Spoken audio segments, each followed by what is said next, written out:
ರಾಜ್ಕುಮಾರ್ ಅವರ ಮೊಮ್ಮಕ್ಕಳಾದ ವಿನಯ್ ರಾಜ್ಕುಮಾರ್ ಮತ್ತು ಯುವ ರಾಜ್ಕುಮಾರ್ ಈಗಾಗಲೇ ಕನ್ನಡ ಚಿತ್ರರಂಗದಲ್ಲಿ ಸಕ್ರಿಯರಾಗಿದ್ದಾರೆ. ಜೊತೆಗೆ ಸಾಲು ಸಾಲು ಸಿನಿಮಾಗಳಲ್ಲಿ ಬ್ಯುಸಿಯಾಗಿದ್ದಾರೆ. ಈ ಮಧ್ಯೆ ಸ್ಯಾಂಡಲ್ವುಡ್ ಒಂದು ಅಪರೂಪದ ಗಳಿಗೆ ಸಾಕ್ಷಿಯಾಗಿದೆ. ವಿನಯ್ ಮತ್ತು ಯುವ ಅವರ ಸಿನಿಮಾಗಳಿಗೆ ದುನಿಯಾ ವಿಜಯ್ ಅವರ ಪುತ್ರಿಯರು ನಾಯಕಿಯಾಗಿದ್ದಾರೆ.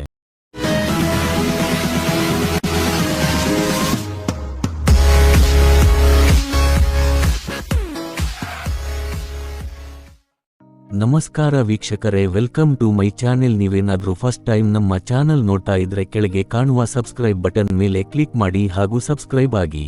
ವೀಕ್ಷಕರೇ, ನಟ ಸಾರ್ವಭೌಮ ಡಾಕ್ಟರ್ ರಾಜ್ಕುಮಾರ್ ಅವರ ಮೊಮ್ಮಕ್ಕಳಾದ ವಿನಯ್ ರಾಜ್ಕುಮಾರ್ ಮತ್ತು ಯುವ ರಾಜ್ಕುಮಾರ್ ಅವರು ಈಗಾಗಲೇ ಕನ್ನಡ ಚಿತ್ರರಂಗದಲ್ಲಿ ಕಲಾವಿದರಾಗಿ ಗುರುತಿಸಿಕೊಂಡಿದ್ದಾರೆ. ಈ ವರ್ಷವಂತೂ ಇಬ್ಬರೂ ಕೂಡ ಸಾಲು ಸಾಲು ಸಿನಿಮಾಗಳನ್ನು ಒಪ್ಪಿಕೊಂಡು ಸ್ಯಾಂಡಲ್ವುಡ್ನಲ್ಲಿ ಬ್ಯುಸಿಯಾಗುತ್ತಿದ್ದಾರೆ. ಈ ಮಧ್ಯೆ ವಿಶೇಷ ಬೆಳವಣಿಗೆಗೆ ಕನ್ನಡ ಚಿತ್ರರಂಗ ಸಾಕ್ಷಿಯಾಗಿದೆ. ಅದೇನಪ್ಪ ಅಂದ್ರೆ, ಯುವ ಮತ್ತು ವಿನಯ್ ಅವರ ಮುಂದಿನ ಸಿನಿಮಾಗಳಿಗೆ ದುನಿಯಾ ವಿಜಯ್ ಅವರ ಪುತ್ರಿಯರು ನಾಯಕಿಯರಾಗಿ ಆಯ್ಕೆಯಾಗಿದ್ದಾರೆ. ವಿನಯ್ಗೆ ಜೋಡಿಯಾದ ಮೋನಿಶಾ ಈಚೆಗಷ್ಟೇ ಸೆಟ್ಟೇರಿದ ಸಿಟಿ ಲೈಟ್ಸ್ ಸಿನಿಮಾದಲ್ಲಿ ವಿನಯ್, ರಾಜ್ಕುಮಾರ್ಗೆ ಜೋಡಿಯಾಗಿ ದುನಿಯಾ ವಿಜಯ್ ಅವರ ಎರಡನೇ ಪುತ್ರಿ ಮೋನಿಶಾ ನಾಯಕಿಯಾಗಿ ಸೆಲೆಕ್ಟ್ ಆಗಿದ್ದಾರೆ. ವಿಶೇಷವೆಂದರೆ, ಇದು ಮೋನಿಶಾ ನಟನೆಯ ಚೊಚ್ಚಲ ಮತ್ತು ಈ ಚಿತ್ರಕ್ಕೆ ಡೈರೆಕ್ಷನ್ ಮಾಡುತ್ತಿರುವುದು ಸ್ವತಃ ದುನಿಯಾ ವಿಜಯ್. ಈಗಾಗಲೇ ಫಸ್ಟ್ ಲುಕ್ನಿಂದಲೇ ಗಮನ ಸೆಳೆದಿರುವ ಈ ಸಿನಿಮಾ ಪಕ್ಕಾ ಹಿಟ್ ಅನ್ನೋ ಮಾತು ದುನಿಯಾ ವಿಜಯ್ ಫ್ಯಾನ್ಸ್ ಕಡೆಯಿಂದ ಕೇಳಿಬರುತ್ತಿದೆ. ವೀಕ್ಷಕರೇ, ವಿದೇಶದಲ್ಲಿ ನಟನೆ ಕಲಿತು ಬಂದಿರುವ ಮೋನಿಶಾ ಅವರು ತಮ್ಮ ಮೊದಲ ಸಿನಿಮಾದಲ್ಲೇ ಅಣ್ಣಾವ್ರ ಮೊಮ್ಮಗನ ಜೊತೆಗೆ ಬಣ್ಣ ಹಚ್ಚಿರುವುದು ವಿಶೇಷ. ರಿಯಾಲಿಸ್ಟಿಕ್ ಆಗಿ ಮೂಡಿಬರಲಿರುವ ಈ ಸಿನಿಮಾವು ಇದೇ ವರ್ಷ ತೆರೆಗೆ ಬಂದರೆ ಅಚ್ಚರಿ ಇಲ್ಲ. ಯುವಗೆ ಜೋಡಿಯಾದ ರಿತನ್ಯಾ ಅತ್ತ ಯುವ ಸಿನಿಮಾದ ಮೂಲಕ ಸ್ಯಾಂಡಲ್ವುಡ್ಗೆ ಎಂಟ್ರಿ ಕೊಟ್ಟ ಯುವ ರಾಜ್ಕುಮಾರ್ ಸದ್ಯ ಎಕ್ಕ ಸಿನಿಮಾದಲ್ಲಿ ಸಕ್ರಿಯರಾಗಿದ್ದಾರೆ. ಈ ಸಿನಿಮಾವನ್ನು ಜೂನ್ನಲ್ಲಿ ರಿಲೀಸ್ ಮಾಡಬೇಕು ಎಂಬ ಪ್ಲಾನ್ ಇದೆ. ಸದ್ಯ ಯುವ ತಮ್ಮ ಮೂರನೇ ಸಿನಿಮಾದ ಕಡೆಗೆ ಗಮನ ನೀಡಿದ್ದಾರೆ.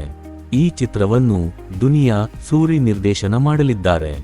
ವೀಕ್ಷಕರೇ, 2015ರಲ್ಲಿ ರಿಲೀಸ್ ಆಗಿದ್ದ ಕೆಂಡಸಂಪಿಗೆ ಚಿತ್ರದ ಪ್ರೀಕ್ವೆಲ್ ಕಾಗೆ ಬಂಗಾರ ಸಿನಿಮಾ ತೆರೆ ಕಾಣುವುದಾಗಿ ಘೋಷಿಸಲಾಗಿತ್ತು. ಇದೀಗ ಕಾಗೆ ಬಂಗಾರ ಸೆಟ್ಟೇರಲಿದೆ. ಅದರಲ್ಲಿ ಯುವ ರಾಜ್ಕುಮಾರ್ ಹೀರೋ ಆದರೆ ನಾಯಕಿಯಾಗಿ ದುನಿಯಾ ವಿಜಯ್ ಅವರ ಮೊದಲ ಪುತ್ರಿ ರಿತನ್ಯಾ ಕಾಣಿಸಿಕೊಳ್ಳಲಿದ್ದಾರೆ. ಈ ಚಿತ್ರವನ್ನು ಜಯಣ್ಣ ಕಂಬೈನ್ಸ್, PRK ಪ್ರೊಡಕ್ಷನ್ಸ್ ಹಾಗೂ KRG ಸ್ಟುಡಿಯೋಸ್ ಜಂಟಿಯಾಗಿ ನಿರ್ಮಾಣ ಮಾಡಲಿದ್ದಾರೆ. ಎಲ್ಲವೂ ಅಂದುಕೊಂಡಂತೆ ನಡೆದರೆ ಇದೇ ವರ್ಷ ಈ ಸಿನಿಮಾ ರಿಲೀಸ್ ಆಗಲಿದೆ. ಇನ್ನು ಏಪ್ರಿಲ್ನಲ್ಲಿ ಕಾಗೆ ಬಂಗಾರ ಸಿನಿಮಾದ ಶೂಟಿಂಗ್ ಆರಂಭವಾಗುವ ಸಾಧ್ಯತೆ ಇದೆ. ಈಗಾಗಲೇ ಸಾಕಷ್ಟು ತಯಾರಿ ಆರಂಭವಾಗಿದೆ. ಮೈಸೂರು, ವಿರಾಜಪೇಟೆ, ಮಂಗಳೂರು ಸುತ್ತಮುತ್ತ ಶೂಟಿಂಗ್ ಮಾಡುವ ಯೋಜನೆ ಇದೆ. ನಗರ ಪ್ರದೇಶದ ಪ್ರೇಮಕಥೆ, ದುಡ್ಡು, ಜೀವನ ಮತ್ತು ಮನುಷ್ಯ ಸಂಬಂಧಗಳ ಸುತ್ತ ಇದರ ಕಥೆ ಸಾಗಲಿದೆಯಂತೆ. ಈಗಾಗಲೇ ದುನಿಯಾ ವಿಜಯ್ ಅವರ ಲ್ಯಾಂಡರ್ಡ್ ಚಿತ್ರದ ಮೂಲಕ ರಿತನ್ಯಾ ಕನ್ನಡ ಚಿತ್ರರಂಗಕ್ಕೆ ಎಂಟ್ರಿ ಕೊಟ್ಟಿದ್ದು, ಈಗ ಯುವ ಸಿನಿಮಾದ ಚಾನ್ಸ್ ಅನ್ನು ಗಿಟ್ಟಿಸಿಕೊಂಡಿದ್ದಾರೆ. ವೀಕ್ಷಕರೇ, ಇವತ್ತಿನ ವಿಡಿಯೋ ಇಷ್ಟ ಆಗಿದ್ದರೆ ದಯವಿಟ್ಟು ಲೈಕ್ ಮಾಡಿ ಮತ್ತು ಹೆಚ್ಚು ಜನರಿಗೆ ಶೇರ್ ಮಾಡಿ ಮತ್ತು ವಿಡಿಯೋ ಬಗ್ಗೆ ನಿಮಗೇನು ಅನ್ನಿಸ್ತು ತಪ್ಪದೆ ಕೆಳಗಡೆ ಕಾಮೆಂಟ್ ಮಾಡಿ. ವಿಡಿಯೋ ನೋಡಿದಕ್ಕೆ ಎಲ್ಲರಿಗೂ ಧನ್ಯವಾದಗಳು. ಮತ್ತೆ ಮುಂದಿನ ವಿಡಿಯೋದಲ್ಲಿ ಸಿಗೋಣ.